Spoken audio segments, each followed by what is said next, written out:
ఆయన చెప్పాడు, నేనే సత్యం, నేనే జీవం, నేనే మార్గం. అయితే మనకు సత్యం, జీవం, మార్గం అయి ఉన్న దేవుడు ఏంటి? అయితే మనం అనుకుంటాం ఈ జీవ మార్గం ఏంటో నాకు తెలియజేవా అయ్యా? ఈ సంపూర్ణ రాత్రిలో ఈ జీవ మార్గం ఏంటో తెలియజేవా అయ్యా? సంపూర్ణ రాత్రిలో ఈ జీవ మార్గం ఏంటో తెలియజేవా అయ్యా? ఈ రాత్రి ఈ జీవ మార్గం ఏంటో నాకు అర్థం చెప్పవా అయ్యా? ఈ రాత్రి ఈ జీవ మార్గం ఏంటో తెలియజేవా అయ్యా? ఈ రాత్రి జీవ మార్గం అంటే ఏంటో నాకు తెలియజేవా అయ్యా? ఈ రాత్రి జీవ మార్గం అంటే ఏంటో నాకు తెలియజేసి ఆ మార్గంలో నన్ను నడిపించవా? హల్లెలూయా, హల్లెలూయా, హల్లెలూయా. అయితే ఈరోజు మనం ధ్యానించిపోయే అంశం జీవ మార్గం. అందరం అనుకుంటామండి ఇరికైనా మార్గంలో ఉన్నాం. మనం ఇటు సమస్య నుంచి మనం తప్పించుకుని బతకాలని ఆశ బొత్తిగా లేదు నాకు పోయింది. ఇంకా ఈ సమస్య నుంచి నేను తప్పించుకోలేదు, ఇంక ఈ సమస్య నుంచి నేను తప్పించుకుంటాను అన్న ఆశ అయితే నాకు లేదు, అన్న ఆశ అయితే నాకు అసలు బొత్తిగా లేదు అని అంటే చివరికి మనం ఇంక అయిపోయింది అనుకున్న టైంలో దేవుడు ఇస్తాడు ఆయన పక్షాన. ఎందుకంటే తల్లిని మించిన ప్రేమ, తండ్రిని మించిన ఆదరణ. ఆయన వదిలేసాడు అనుకుంటాం, నా ఎల్ల ఇంకా కార్యం జరగదు, ఇంకా ఏమీ జరగదు నా ఎల్ల, ఇంకా నా పని అయిపోయింది, ఈ సమస్య నుంచి ఇంకా నేను బయట పడలేను అనుకుంటామంటే. అలా అనుకుని మనం ఎప్పుడైతే ప్రార్థన చేస్తా వదిలేస్తాం చూడండి, ఇంకా ఇది అవ్వదు అని వదిలేస్తాం. ఇంకా నువ్వు ఏది చేసినా ఇష్టం, మంచి చేసినా చెడు చేసినా మంచి చేస్తే సంతోషంతో, లేదంటే నీ వైపు ఆశగా ఏదో తింగరగా చూస్తాం అంతే. మా చేతిలో ఏమీ లేదు అనుకున్న టైంలో ఆయన ఇంకా లాస్ట్ మినిట్లో అని ఇంకా ఆర్థిక సమస్యలు చుట్టూ అప్పులు మునిగిపోయినాయి. అయ్యా ఇంకా నాకు చావే సరేని, ఇంక ఈ అప్పుల్లో నేను బతకలేను, ఇంకా నన్ను బతకలేవరు, బలవంతాన్ని చావలేను.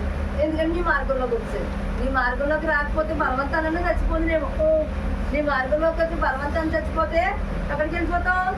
నరకంలోకి వెళ్ళిపోతావు. బలవంతాన చచ్చిపోవడానికి లేదు. మీరు ఈ అప్పుల్లోంచి మరి నేనేమో బయట పడలేను.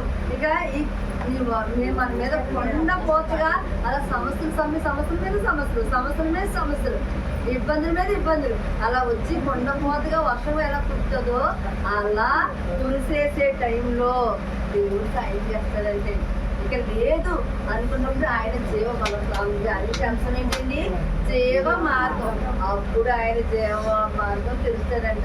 అది గ్రంథంలో ఎక్కడుందో సరి చూద్దామండి. కీర్తనల గ్రంథం 118:5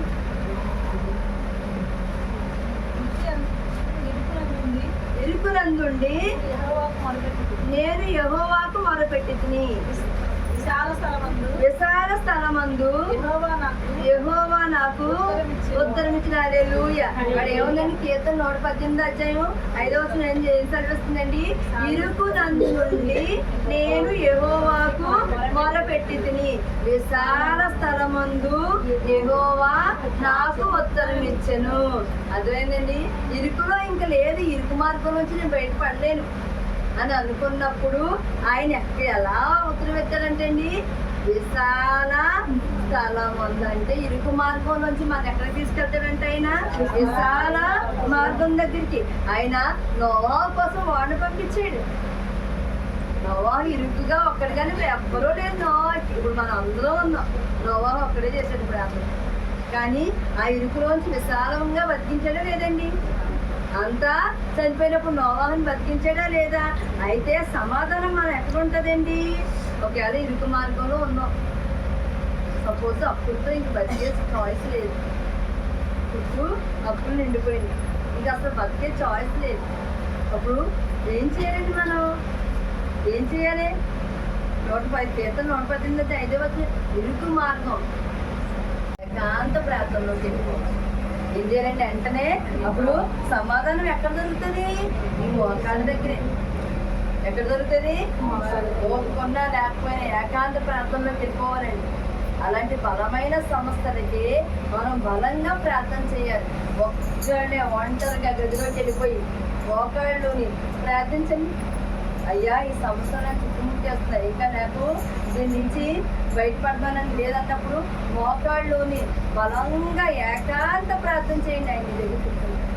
ఆయన నీ దగ్గర కూర్చుంటాడు.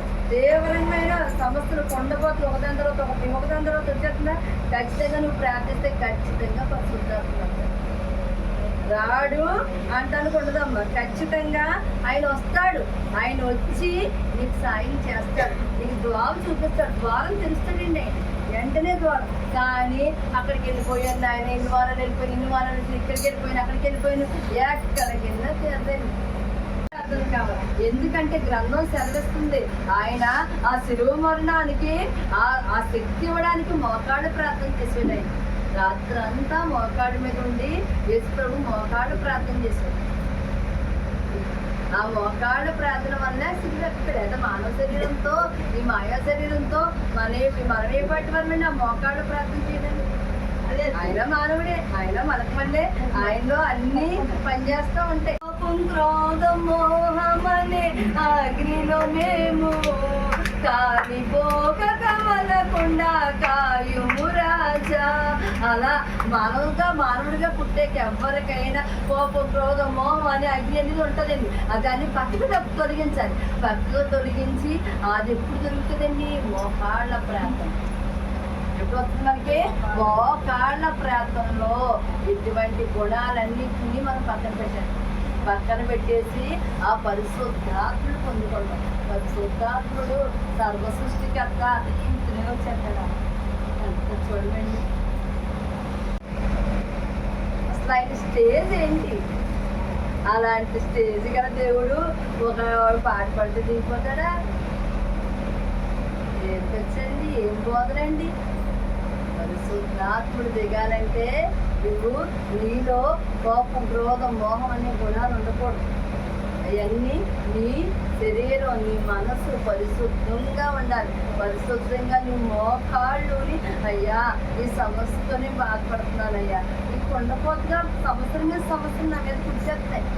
నాకు ఇరుకు మార్గంలోకి నాకు నిజాలు తెప్పా అంటే ఎంతనే దిగుతాడండి ఇక్కడ. ఆయన ఎప్పుడైతే బాప్తిసం పొందామో ఆయన ఆ పరిశుద్ధాత్మకి అనే ఆస్తికి హక్కుదారులు. మనం ఒక ఇంటి ఆస్తికి, ఒక తండ్రి ఇంటికి ఆస్తికి ఎలా హక్కుదారులు అవుతామో ఆ పరిశుద్ధాత్మను పొందుకోవడానికి హక్కు వచ్చేస్తుంది మనకి.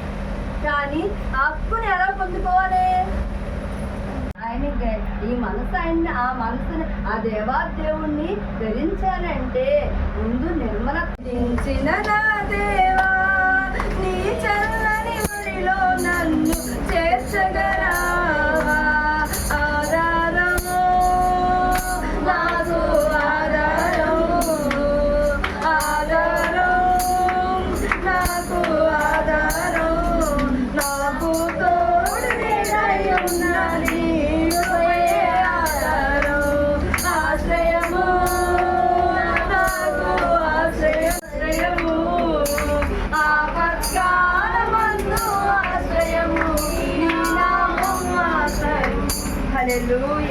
ఆయన ఎప్పుడు ఆశ్రయం అవుతాడండి మనకి?